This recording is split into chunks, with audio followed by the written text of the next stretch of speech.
So I'm interviewing Mr. Suarez from Boca High.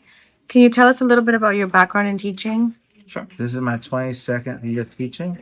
I'm finishing up my PhD in instruction curriculum, and I currently teach at Boca Raton High School and at Florida Atlantic University.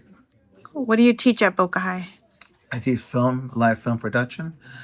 So basically, if you were to look at the studio, they teach students how to use the equipment to do live film production, also do traditional filming, and also with my PhD training, working on spatial technology, spatial video as well. Nice. I'm gonna ask you a few questions regarding six different elements in the education field. So this one's about school improvement and accountability. So how do you use school-wide assessment data to inform your instructional practices and contribute to overall school improvement? In my world, because of the fact that I'm the face of the school. So then, when it comes to instructional practices, we are the ones who are championing the practices that take place in the school. When it comes to events, public events, school events, classroom projects, and thus we're using whatever we have to get the information out there. To inform practices, we're using knowing that the school grades or individual students have a low score or high score, and it all based comes down to their reading. Uh, and the higher score in reading, then the better things are, and they can achieve higher things. Thus, if it's a lower score reading, thus you would scaffold the instructions so that it's easier for the student to achieve.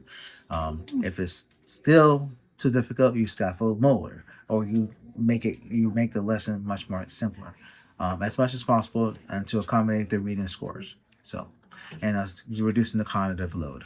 Oh, okay. What role do teachers play in ensuring accountability and continuous improvement within your school system, in your opinion? That is a personal question because each teacher, as I say, can be an island to themselves. In my case, I have the accountability. Sorry about that. The accountability of trying to motivate the school with the school environment, positivity with We Dine. When it comes to environmental club, I do the environmental club too. When it comes to school positivity, when it comes to the school news, public service announcements, all these different things I feel is what how I showcase my accountability here as a teacher at Boca Raton High School. And also at the same time too, while that's there, I'm also trying to help kids who are coming seniors and juniors to go into the profession, teaching them live production, teaching them how to do video editing, social media, so that they can feed themselves by fishing. I said, what's the worst? What's the expression? You can Mhm. actually take care of Teach a yourself. man to fish, Teach or a man you to can fish. give him Right. a fish. Right. So then helping them to know the secrets of how to do all the things when it comes to video production and also audio production as well. Okay. So the second question is about formative and summative assessment data. So how do you use assessment data to adjust your teaching and ensure that all the students are progressing toward mastery? Well, when it comes to students' data, you basically are able to assess to see what levels they are when it comes to their reading. Again, reading is the key. And that helps with scaffolding. With the use of AI, now we're able to I can literally see the students' levels, and then I can see what Copilot, which is embedded through the school district, and that keeps things private. I can see how we can lower or adjust an assignment for that particular child. Okay. How do you ensure that your lessons align to the state or national standards and prepare students for summative assessments? Due to my course is not really judged by a Senate assessment other than just by the actual production quality of industry standards. And also, too, we have the district when it comes to states, national standards for, um, give me 1 second, I forgot the name of it. Testing or Yeah, it's a film company.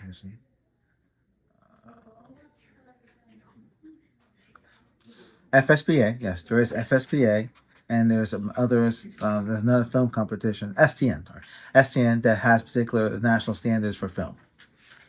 Okay. And then how do you incorporate multisensory strategies into your teaching to support student learning?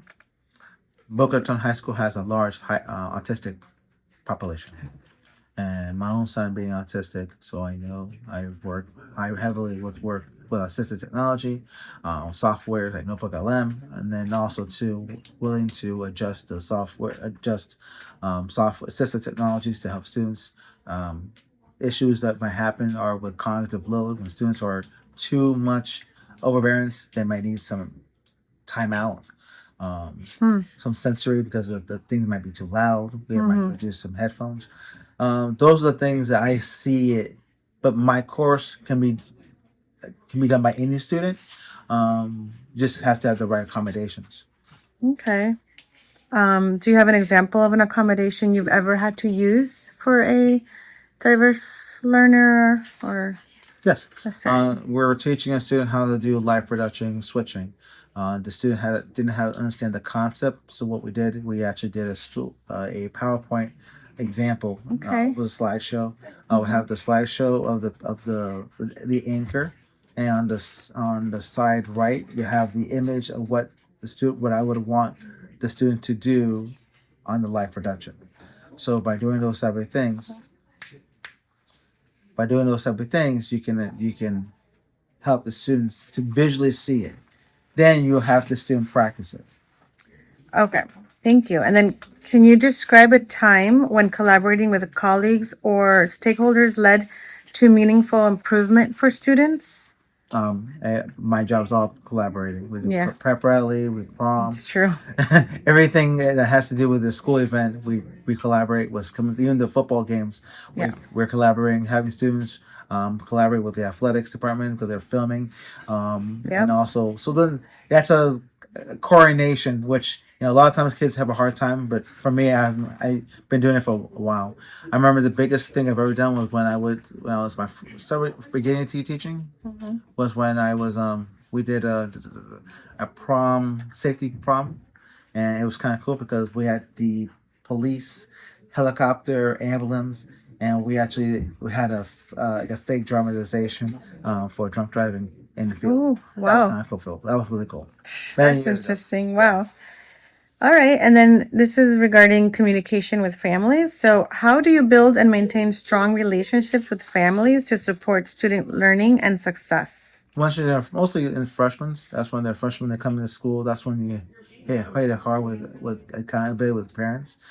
Sad to say, as kids get older, parents' communication tends to dwindle because the kid now you're focusing on the student, and the students become more of an adult learner, and thus the adult is in this that type of learning style is focusing on the adult, which is the student. Parents still play a role in support, but it's lessened as they get into their upperclassmen. I agree. So, have you had to use tools or methods to keep families informed about the child's progress or student's progress? By showcasing their videos, emails, and phone calls. Yeah. Oh, okay. And then just some general questions. What is one piece of advice you would give to a new teacher just entering the classroom? Don't give up. Don't give up. Ask for help. And basically be friendly. But at the same time too, be open and honest on what you want and what you don't want. I currently work with new teachers as a professor, so that's one of the things I would recommend. Um, Okay.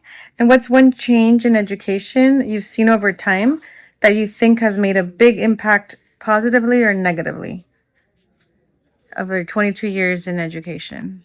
Positively, the use of technology much Yeah, easier to yeah, use. because you're a tech guy too. Yeah, I Like, think using technology is much more easier than what it was when I first got started. And democratizing the technology too. So the students from all walks of life financially can actually use and actually be close to industry levels, which should then does when they leave high school, the jump from high school to industry is not that bad. okay, well, thank you so much for your time, Mr. Welcome. Forrest. Thank you. Bye. Thank you.